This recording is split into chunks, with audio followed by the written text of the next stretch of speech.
વિદ્યાર્થી મિત્રો, આજે આપણે સામાજિક વિજ્ઞાન ધોરણ 9માં ચેપ્ટર નંબર 8 કે ભારતના રાજ્ય બંધારણનું ઘડતર અને એના લક્ષણો, તો આ ચેપ્ટરનો આપણે આજે અભ્યાસ કરવાનો છે.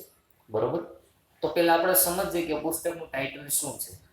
તો ચેપ્ટર નંબર 8માં આપણે કે ભારતનું જે રાજ્ય બંધારણ છે, રાજ્ય બંધારણ એટલે શું કે આપણા સમગ્ર દેશનું જે બંધારણ ઘડવામાં આવેલું છે, તો એનો આપણે સંપૂર્ણ અભ્યાસ કરવાનો છે કે બંધારણ શું છે, બંધારણની રચના કોણે કોણે કરેલી છે, બરોબર, એના અધ્યક્ષ એટલે કે લીડર અથવા તો બંધારણ ઘડવામાં કઈ કઈ વ્યક્તિઓનો ફાળો અગત્યનો હતો, તો એ તમામ બાબતોનો આપણે અહીંયા અભ્યાસ કરવાનો છે. બરોબર? અને બંધારણમાં કઈ કઈ બાબતોનો સમાવેશ થાય છે એનો પણ આપણે અહીંયા અભ્યાસ કરીશું. તો જોઈએ કે બંધારણ અથવા તો એને બીજો શબ્દ શું કહેવાય છે? સંવિધાન. આપણે સાંભળ્યું હોય કે ભારતનું બંધારણ છે અને કોઈ પણ દેશનું બંધારણ તો હોય જ છે. તો બંધારણ શું છે સમજીએ. બેઝિક કે બંધારણ એટલે શું કે કોઈ પણ દેશને આપણે ચલાવવો છે તો એના માટેના જુદા જુદા કંઈક નીતિ નિયમો હોય, કાયદાઓ હોય, બરોબર, તો એ બાબત છે એનો સમાવેશ કેમાં થાય છે? બંધારણમાં. બરોબર? તો ભારત દેશ છે તો એનું શાસન ચલાવવા માટે, ભારત દેશને ચલાવવા માટે શું જરૂરી છે? બંધારણ. તો આપણે એની ડેફિનેશન જોઈએ કે કોઈ પણ દેશનું શાસન ચલાવવા માટે ઘડવામાં આવેલા નિયમોના વ્યવસ્થિત સંગ્રહને દેશનું બંધારણ કહેવામાં આવે છે. બરોબર? કે કોઈ પણ દેશનું આપણે શાસન ચલાવવું છે, કોઈ પણ દેશની જે સત્તાકીય વ્યવસ્થા છે, બરોબર, દેશનું મેનેજમેન્ટ કરવું છે, તો એના માટેનું એક જ મહત્વનો ગ્રંથ અથવા તો આપણે પુસ્તક કહીએ તો એ શું છે? વ્યવસ્થિત સંગ્રહ નામનું પુસ્તક શું છે? આપણું બંધારણ. બરોબર? કે દેશને ચલાવવા માટે જે બંધારણની જરૂર પડે, સંવિધાનની જરૂર પડે, એમાં શું હોય છે? દેશને ચલાવવા માટેના જુદા જુદા નીતિ નિયમો, તો એને શું કહેવાય છે? બંધારણ. બરોબર? તો હવે આપણે જોઈએ કે બંધારણનું મહત્વ શું છે, કે બંધારણ ન હોય તો ન ચાલે. બરોબર? બંધારણનું મહત્વ શું છે, ઇમ્પોર્ટન્સ શું છે, કે બંધારણ એ દેશનો પાયાનો અને મહત્વનો દસ્તાવેજ છે કે દેશના જે તમામ વ્યક્તિઓ છે એના માટે શું તૈયાર કરવામાં આવેલું છે? બંધારણ. અને વ્યક્તિ કરતાં પણ શું ઇમ્પોર્ટન્ટ છે? બંધારણ. કારણ કે એનાથી આખો દેશ ચાલે છે. બરોબર? એટલે અગત્ય શું છે? પાયાનો દસ્તાવેજ આપણું બંધારણ. કે બંધારણની જોગવાઈના આધારે દેશમાં કાયદાઓ ઘડવામાં આવે છે, કે બંધારણમાં જે નીતિ નિયમો લખેલા હોય, જોગવાઈઓ કરવામાં આવેલી હોય, મીન્સ કે એક પ્રકારનો કાયદો તૈયાર કરવામાં આવેલો હોય. બરોબર? તો એને આધારે દેશને ચલાવવા માટેના જુદા જુદા અલગ અલગ કાયદાઓ ઘડવામાં આવે, કે બંધારણમાં જોગવાઈ કરી હોય એનો પાયા તરીકે આધાર લઈ અને દેશમાં કંઈક અલગ કાયદો બનાવવામાં આવે, પણ કોને રિલેટેડ હોય? બંધારણની જોગવાઈને રિલેટેડ હોય. બરોબર? દેશના કાયદાઓ બંધારણને સુસંગત, બંધારણીય જોગવાઈઓને આધીન જ હોવા જોઈએ. કંઈ મન ફાવે એમ કાયદા બનાવવામાં આવતા નથી, પણ બંધારણમાં જે જોગવાઈ છે એનો આધાર તરીકે લેવામાં આવે અને પછી જ કાયદા બનાવવામાં આવે છે. બંધારણ કાયદાઓથી સર્વોપરી છે. બંધારણમાં સમયાંતરે બદલાતી જતી લોકોની જરૂરિયાતો, અપેક્ષાઓ, ઈચ્છાઓ અને લોકોની ઉચ્ચ ભાવનાનો પડઘો હોય છે. પડઘો એટલે શું? કે ફેરફાર. બરોબર? કે એમાં ફેરફાર કરી શકે. લોકોની ઈચ્છા છે, શું છે, જરૂરિયાત શું છે, તો સમય આધારે બંધારણમાં પણ ફેરફાર કરી શકાય છે. એટલે અહીંયા શું કીધું છે? કે ઉચ્ચ ભાવનાઓનો પડઘો છે. તેથી બંધારણને જીવંત અને મૂળભૂત દસ્તાવેજ પણ કહેવામાં આવે છે. બરોબર? આ બહુ ખાસ ઇમ્પોર્ટન્ટ નથી, પણ શું છે? કોઈ પણ દેશનો મહત્વનો મૂળ પાયાનો દસ્તાવેજ શું હોય છે? બંધારણ. હવે આપણે જોવાનું છે મિત્રો કે બંધારણની ઘડતરની પ્રક્રિયા શું છે, કે બંધારણનું ઘડતર કઈ રીતે કરવામાં આવ્યું છે, એમાં કઈ કઈ વ્યક્તિઓનો સમાવેશ થયો છે. તો તો અહીંયા આપણે થોડીક આંકડાકીય માહિતી આવશે. બંધારણ છે તો એની જુદી જુદી કલમો છે, ક્યારે એમાં સુધારા વધારા કરવામાં આવે, બરોબર. તો આપણે એના થોડીક આંકડાકીય માહિતી પણ આપણે જોવી પડશે. તો આઝાદી પહેલા બ્રિટિશ સરકાર એટલે કે જ્યારે અંગ્રેજોનું શાસન ભારતમાં હતું ત્યારે 25મી માર્ચ 1946ના રોજ 3 સભ્યોના કેબિનેટ મિશનને ભારતની આઝાદીનો ઉકેલ શોધવાનું કાર્ય સોંપાયું હતું. કે જ્યારે અંગ્રેજોનું શાસન હતું ત્યારે બ્રિટિશ સરકાર હતી એની સાથે સંલગ્ન એટલે કે મળીને 25મી માર્ચના રોજ 1946માં 3 સભ્યોની એક કેબિનેટ શું બોલાવવામાં આવી, એક સરસ મજાની એક કમિટી બનાવવામાં આવી, બરોબર. અને એને દેશની આઝાદી એનો ઉકેલ શોધવાનું કામ સોંપવામાં આવ્યું. તેમણે બંધારણના ઘડતર અંગેનું માળખું ઘડવા માટે બંધારણ સભાની રચના કરી. કે બંધારણ તૈયાર કરવા માટે એક સરસ મજાની એક સભાની તૈયારી કરી એટલે રચના કરી.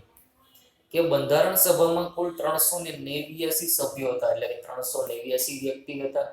જેમાં કોણ કોણ હોય છે કે જુદી જુદી કોમ એટલે કે આપણે કહીએ ને જુદા જુદા સમુદાય છે, જુદા જુદા ધર્મ છે, જાતિ છે, લિંગ એટલે શું કે સ્ત્રી અને પુરુષ, ભૌગોલિક પ્રદેશોની વ્યક્તિઓ એટલે કે જુદા જુદા વિસ્તારની જુદી જુદી વ્યક્તિઓનો એમાં સમાવેશ કરવામાં આવેલો હતો. કે બીજા પણ હોય છે રાજકીય પક્ષોના પ્રતિનિધિ એટલે કે જેને રાજકારણનું નોલેજ છે એવા વ્યક્તિઓ, અથવા તો વિવિધ ક્ષેત્રની તજજ્ઞ એટલે કે શું કે એક્સપર્ટ વ્યક્તિઓ, એની શું કરવામાં આવી હતી, એક સરસ મજાની કમિટી તૈયાર કરવામાં આવી હતી. તદ અનુસાર મહત્વના સભ્યોમાં જવાહરલાલ નહેરુ હતા, સરદાર વલ્લભભાઈ પટેલ હતા, મૌલાના અબ્દુલ કલામ, શ્યામા પ્રસાદ મુખર્જી, HP મોદી, બરોબર, એ બધાનો સમાવેશ કરવામાં આવ્યો હતો. HV Kamath, Frank Anthony, Kanaiyalal Munshi, Krishna Swami, બરોબર, આ બધાનો સમાવેશ કરવામાં આવ્યો હતો. ઉપરાંત મહિલાઓમાં કોણ કોણ હતો કે મહિલા પ્રતિનિધિઓમાં સરોજિની નાયડુ, વિજયાલક્ષ્મી પંડિત, આ બંને સ્ત્રીઓ પણ કેમાં સમાવેશ હતી, બંધારણ સભાની અંદર. અને યાદ રાખજો એક માર્ક્સનો મિત્રો પ્રશ્ન કે બંધારણ સભાના અધ્યક્ષ તરીકે કોણ હતું, ડોક્ટર રાજેન્દ્ર પ્રસાદ, બરોબર. અને બંધારણની મુસદ્દા એટલે કે એક પ્રકારનો ખરડા સમિતિના અધ્યક્ષ કોણ હતા, ડોક્ટર ભીમરાવ આંબેડકર.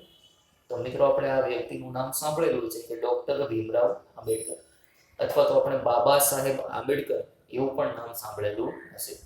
કે મુસદ્દો એટલે શું કે ખરડો પસાર કરવામાં આવે, કે કોઈ પણ નિર્ણય લેવો હોય, કોઈ પણ કાયદો બનાવવો હોય તો દેશની જે સંસદ છે અથવા તો વિધાનસભા છે એમાં શું કરવામાં આવે, એક ખરડો પસાર કરવામાં આવે અને એમાં બહુમતી મળે તો ખરડો એ શું બને છે, કાયદો બને છે. તો એના અધ્યક્ષ કોણ હતા, ડોક્ટર બાબા સાહેબ આંબેડકર. તો આ બંધારણ સભાએ તેમની કામગીરી 9મી ડિસેમ્બર 1946 થી શરૂ કરી. કે બંધારણ બનાવવાની કામગીરી ક્યારથી ચાલુ થઈ કે 9 ડિસેમ્બર 1946. બંધારણ સભાએ 2 વર્ષ 11 મહિના અને 18 દિવસોમાં કુલ મળીને 166 બેઠક કરી એટલે કે 166 વખત મીટિંગો થઈ અને ત્યાર પછી ભારતનું બંધારણ તૈયાર કરવામાં આવ્યું, બરોબર. તો આ પ્રક્રિયામાં તેઓએ દુનિયાના જુદા જુદા દેશોના બંધારણના મહત્વ લક્ષણોનો અભ્યાસ કરી અને વિગતપૂર્ણ ચર્ચા કરી અને બંધારણને આખરી સ્વરૂપ આપવામાં આવ્યું હતું, બરોબર. કે જુદા જુદા દેશના જે બંધારણો હોય એને માર્ગદર્શક તરીકે લીધા કે એનામાં બંધારણમાંથી અમુક અમુક સારી સારી બાબતો હોય એ આપણા બંધારણમાં એનો શું કરેલો હતો, સમાવેશ કરેલો હતો.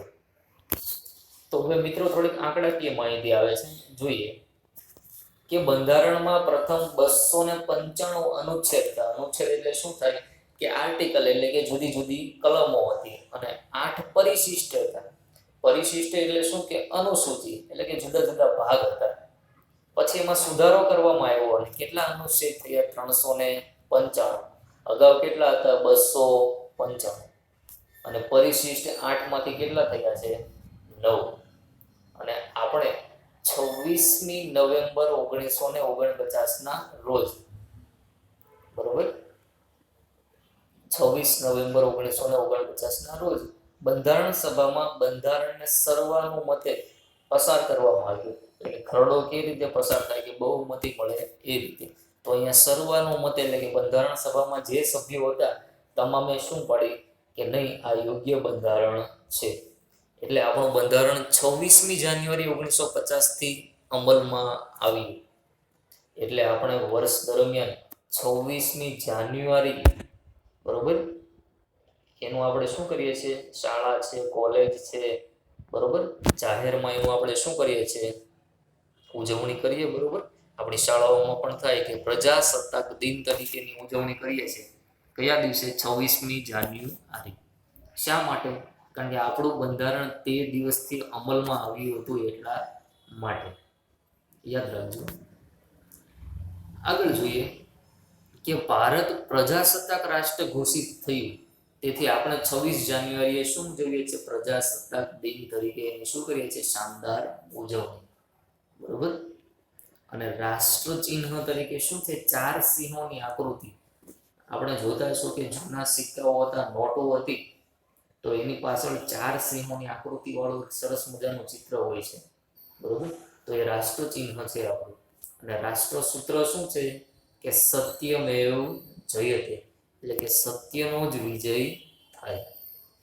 આપણા બંધારણમાં લોકોના મૂળભૂત હકો, ફરજો, રાજ્યનીતિના માર્ગદર્શક સિદ્ધાંતો, સરકારના જુદા જુદા અંગો, વહીવટ કરવા માટેની સૂચનાઓ, આ બધાનો સમાવેશ કેમાં કરવામાં આવે છે? બંધારણમાં. અને ભારતનું બંધારણ વિશ્વમાં સૌથી મોટું, વિસ્તૃત અને વિશદ એટલે શું કે ખૂબ જ વિશાળ દસ્તાવેજ છે, અથવા તો ખૂબ વિશાળ શું છે? સંવિધાન, એટલે કે આપણું બંધારણ. બરોબર. તો હવે આપણે આગળ જોવાનું છે આમુખ શું છે, કે બંધારણની શરૂઆત ક્યાંથી થાય છે? આમુખથી. તો પછી સમજવું પડે કે આમુખ એટલે શું. કે કોઈ પણ પુસ્તક હોય, કોઈ પણ ગ્રંથ હોય, તો એની શરૂઆત કેનાથી થાય? આમુખ.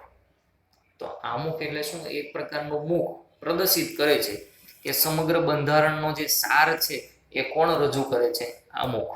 આમુખ એ હમણાં આપણે સરસ મજાનું એક આપેલું છે ચિત્ર સ્વરૂપે, કે ભારતનું જે બંધારણ છે એનું આમુખ પાઠ્યપુસ્તકમાં આપેલું છે, હમણાં જોઈએ. બરોબર.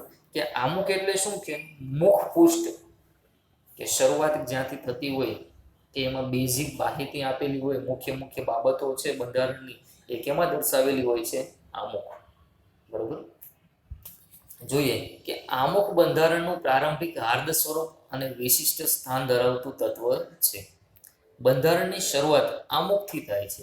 આમુખમાં દર્શાવેલા શબ્દો પરથી આમુખ બંધારણનો આત્મા હોવાની પ્રતીતિ એટલે કે સાબિતી થાય છે. કે આખા બંધારણનો હાર્દ ભાગ હોય, હૃદય હોય, તો કોણ છે? આમુખ. કારણ કે આમુખમાં સમગ્ર બંધારણને રિલેટેડ મહત્વની બાબતોનો સમાવેશ થાય છે. તો અહીંયા આપણે જોઈએ સરસ મજાનું ચિત્ર છે. શું છે?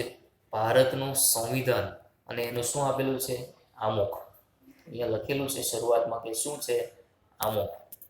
બરોબર. એમાં સરસ મજાની માહિતી આપેલી છે દેશને લગતી, કે અમે ભારતના લોકો ભારતને એક સાર્વભૌમ, સમાજવાદી, બિન સાંપ્રદાયિક, લોકતંત્રાત્મક પ્રજાસત્તાક તરીકે સ્થાપિત કરવાનો તથા તેના સર્વ નાગરિકોને સામાજિક, આર્થિક, રાજકીય, ન્યાય, બરોબર, સ્વતંત્રતા, સમાનતા, આ બધી જ બાબતો શું કરવાનો છે?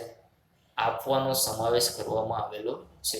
કે રાજકીય છે, વિચાર, અભિવ્યક્તિ, માન્યતા, ધર્મ અને ઉપાસનાની, દરજ્જાની અને તકની પ્રાપ્ત થાય તેમ કરવાનો, અને તેઓ સર્વમાં વ્યક્તિનું ગૌરવ અને રાષ્ટ્રની એકતા અને અખંડિતતા સુદૃઢ કરે એવી બંધુતા વિકસાવવાનો ગંભીરતાપૂર્વક સંકલ્પ કરીએ. અને અમારી સંવિધાન સભામાં 26 નવેમ્બર 1949ના રોજ આથી આ સંવિધાન અપનાવી તેને અધિનિયમિત કરી અમને પોતાની જાતને અર્પિત કરીએ છીએ.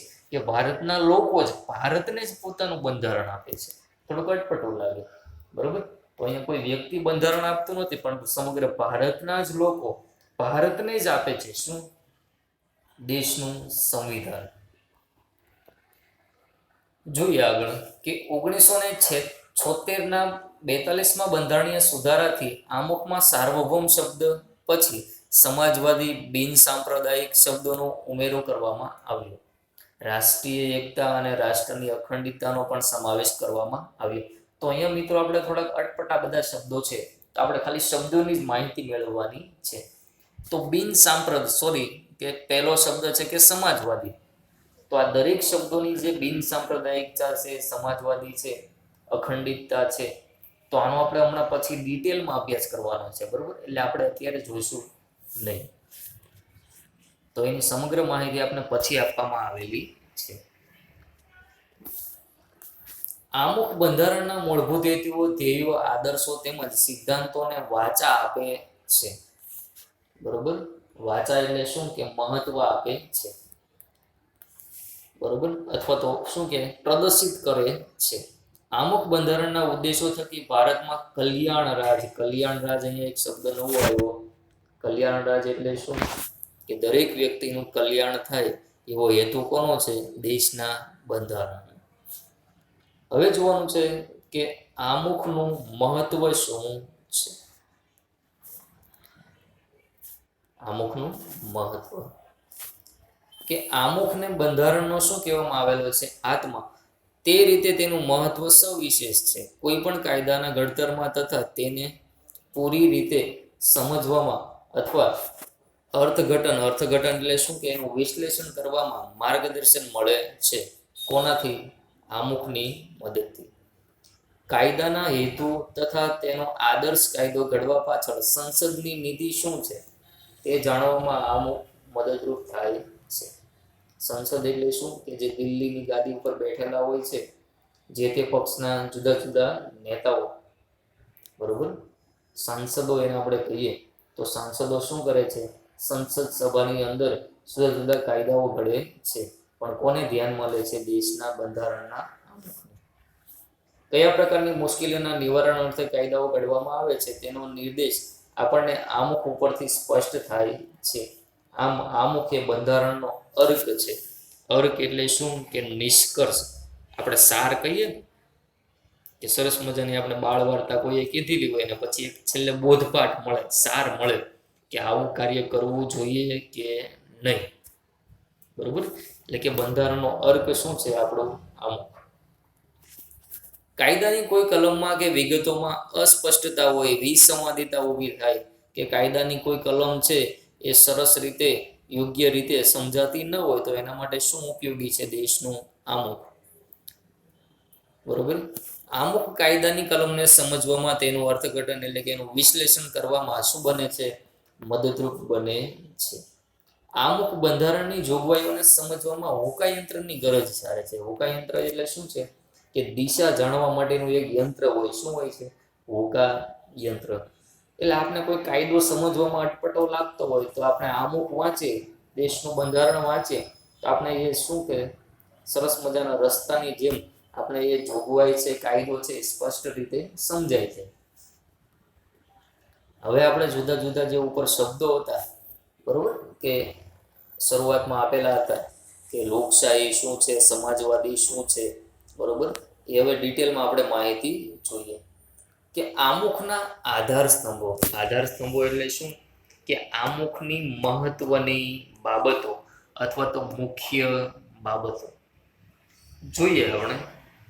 કે ઘણા અટપટા શબ્દો મિત્રો આપણે સમજવાના આવશે. આ ચેપ્ટર થોડો કંટાળાજનક લાગે, બોરિંગ, બરોબર, પણ તું પાઠ્યપુસ્તક સાથે રાખજો એટલે આપને ખ્યાલ. ભારતીય બંધારણના આમુખમાં વ્યક્ત થયેલા આધાર શબ્દો એમાં શું છે? અમે ભારતના લોકો સાર્વભૌમ એટલે શું કે સમગ્રની આ એક જ ભૂમિ સાથે મળીને રહેવાનું. કે સાર્વભૌમ કે સર્વ શું છે? એક જ ધરતી ઉપર રહે છે અને એક જ માતાના બધા શું છે? સંતાનો. સમાજવાદી એટલે શું? સોશિયાલિસ્ટ કહીએ ને આપણે, એની આપણે માહિતી હમણાં ડિટેલમાં જોવાની છે. પછી આ બિન સાંપ્રદાયિકતા છે એની પણ માહિતી આપણે પછી જોઈશું ડિટેલમાં.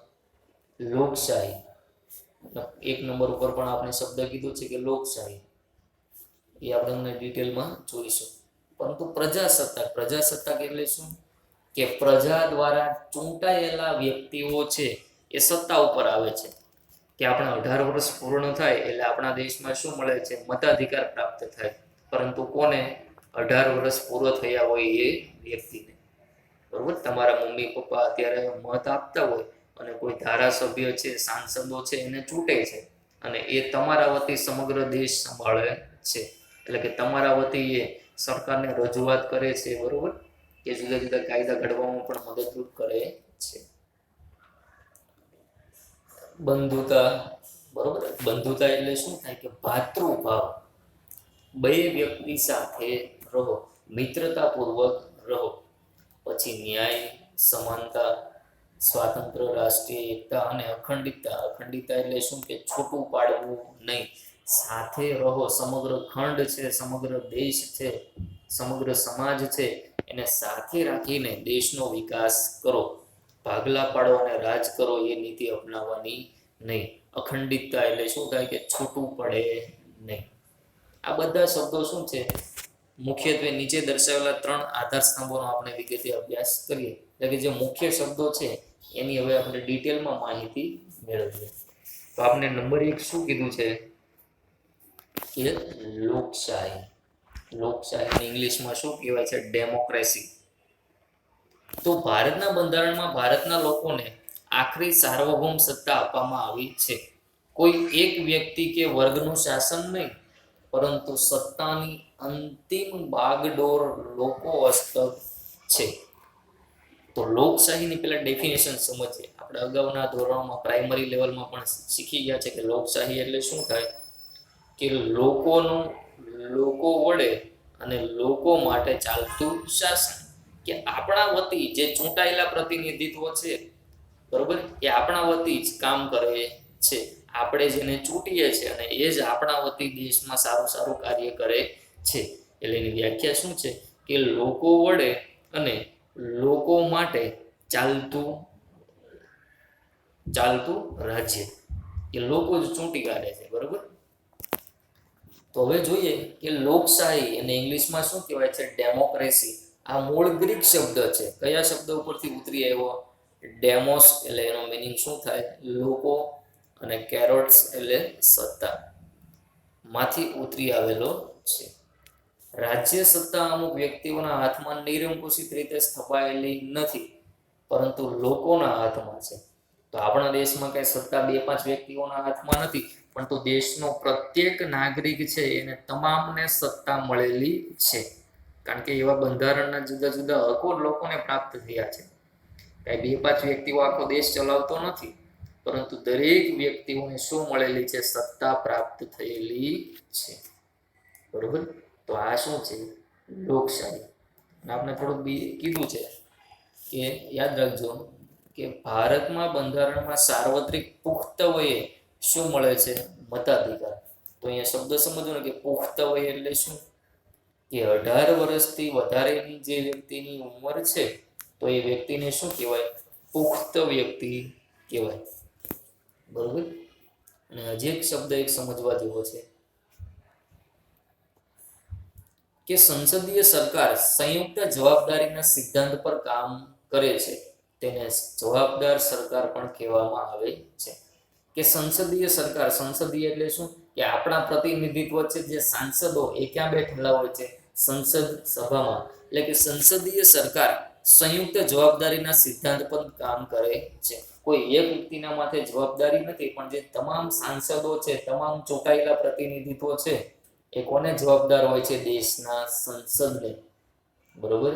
કારણ કે આપણે તો કાર્ય ન કરી શકીએ, એટલે કે આપણા પ્રતિનિધિત્વને ક્યાં મોકલીએ છીએ? દિલ્હીમાં સાંસદો બનાવીએ છીએ અને એ શું કરે છે? આખા દેશને સંભાળે છે. એટલે તમામ જવાબદારી કોની છે? એ લોકોની. એટલે એને શું કહેવાય? જવાબદાર સરકાર, બરોબર. આગળ જોઈએ આપણે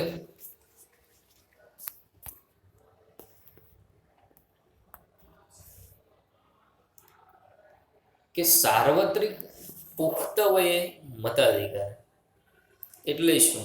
કે કોઈ પણ જાતિ, જ્ઞાતિ, ધર્મ, ભાષા, લિંગ, શિક્ષણ, આવક કે જન્મસ્થાનના ભેદભાવ વિના 18 વર્ષ કે તેથી વધારેની ઉંમરના ભારતના કોઈ પણ નાગરિકને મત આપવાનો અધિકાર છે, પરંતુ તેણે મતદાર યાદીમાં નાગરિકતા નામની નોંધણી આવશ્યક છે.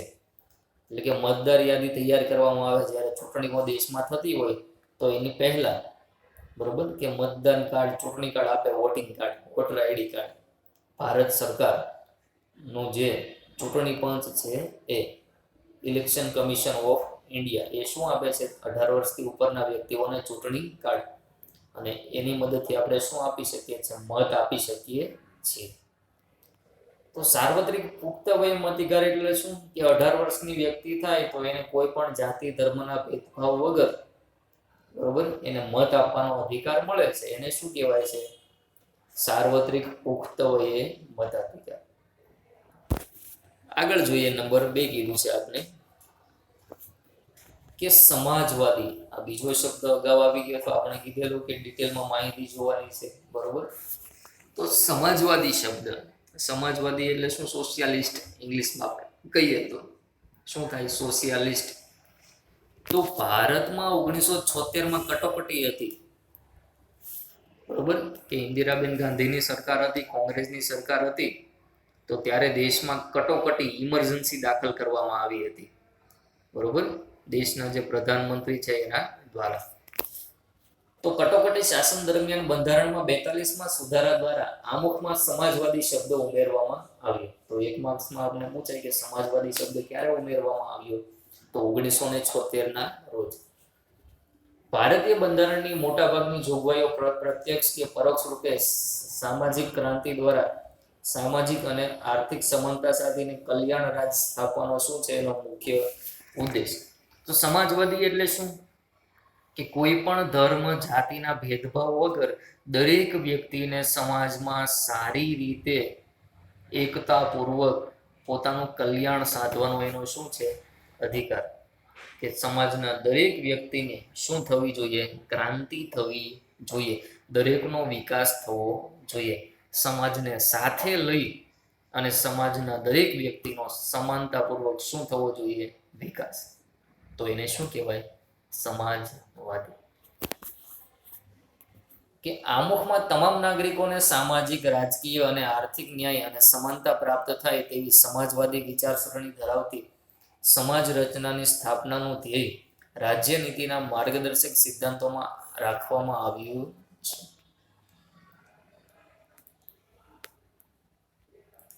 તો સમાનતા કઈ કઈ બાબતોમાં આપણે જોઈએ કે સમાજવાદી સમાજ રચનામાં રાષ્ટ્રીય સંસાધનોની ન્યાયપૂર્વક વહેંચણી.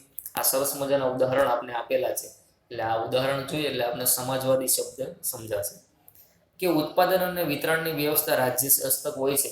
રાજ્યમાં વિવિધ વિસ્તારો અને વ્યવસાયોમાં કાર્ય કરતા લોકો વચ્ચે આવકની અસમાનતા ઓછી કરવી. આપણે ઘણી વખત જોતા હશે તો આપણા દેશમાં પણ આ પરિસ્થિતિ જોવા મળે કે ધનિકો શું બને છે? વધારે ધનિક બને છે, અને ગરીબો શું બને છે? વધારે ગરીબ. તો એનું એક જ કારણ કે દેશમાં આવક અને સંપત્તિની શું થાય છે? અસમાન વહેંચણી. એટલે કે ધનિકો વધારે ધનિક બને છે અને ગરીબો વધારે ગરીબ બને છે. તો આપણે જોઈએ કે સરસ મજાની સામે બંગલા હોય અને એની સામે એક્ઝેક્ટ ઝૂંપડપટ્ટી વિસ્તાર હોય, બરોબર, એટલે કે ધનિકો વધારે ધનિક બને અને ગરીબ વધારે ગરીબ બનતો જાય છે. તો એનું કારણ શું હતું? કે આવકની અસમાનતા. ગરીબોને ઓછી આવક મળે, ધનિકોને વધારે મળે. તો સમાજવાદી શબ્દ છે, દેશનું બંધારણ છે, એનો હેતુ શું છે? કે આ અસમાનતાને ઓછી કરવાનો પ્રયત્ન કરવામાં આવે છે. કોઈ વ્યક્તિ કે સમૂહોના હાથમાં સંપત્તિ કેન્દ્રિત થયેલી ન હોય, સૌને સ્વસ્થ અને ગૌરવપૂર્વક વિકાસની તકો અને તમામ સગવડો પ્રાપ્ત થાય, જે દ્વારા સામાજિક કલ્યાણ સાધવાનો અને ગરીબ તવંગર એટલે શું? કે ધનિક ના ભેદભાવો નાબૂદ કરી અને લોકોનું જીવન ધોરણ ઊંચું લાવીને તેઓમાં સામાજિક અને આર્થિક કલ્યાણ સાધવાનો પ્રયત્ન રાજ્યોને માર્ગદર્શન આપે છે. તેથી ભારતીય બંધારણ એ સામાજિક દસ્તાવેજ છે. સામાજિક શા માટે? કે સમાજના લોકોને મદદરૂપ થાય એટલા માટે શું તૈયાર કરવામાં આવેલું છે? સંવિધાન. દેશના તમામ લોકોને સરખો ન્યાય મળે, સરખો વિકાસ થાય એટલા માટે શું તૈયાર કરવામાં આવેલું છે? દેશનું બંધારણ. બરોબર. અને છેલ્લે ત્રીજો શબ્દ આપને કીધો છે કે બિન સાંપ્રદાયિકતા.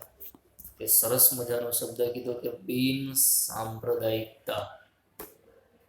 તો ઘણી વખત સાંભળ્યું હોય કે સાંપ્રદાયિકતા. સાંપ્રદાયિકતા એટલે શું? કે જુદા જુદા ધર્મમાં માનનારા લોકો હોય, કટ્ટરપંથીઓ હોય, કે ચોક્કસ સંપ્રદાયને વળગીને બેઠેલા વ્યક્તિઓ હોય છે.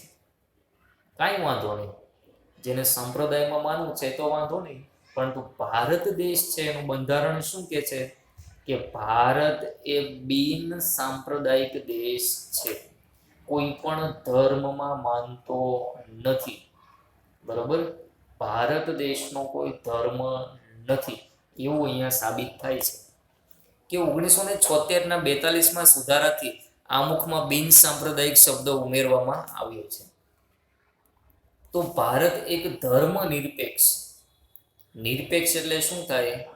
સ્વતંત્ર. અને બરોબર કે ધર્મથી શું છે? સ્વતંત્ર, એટલે કે કોઈ પણ ધર્મમાં માનતો નથી.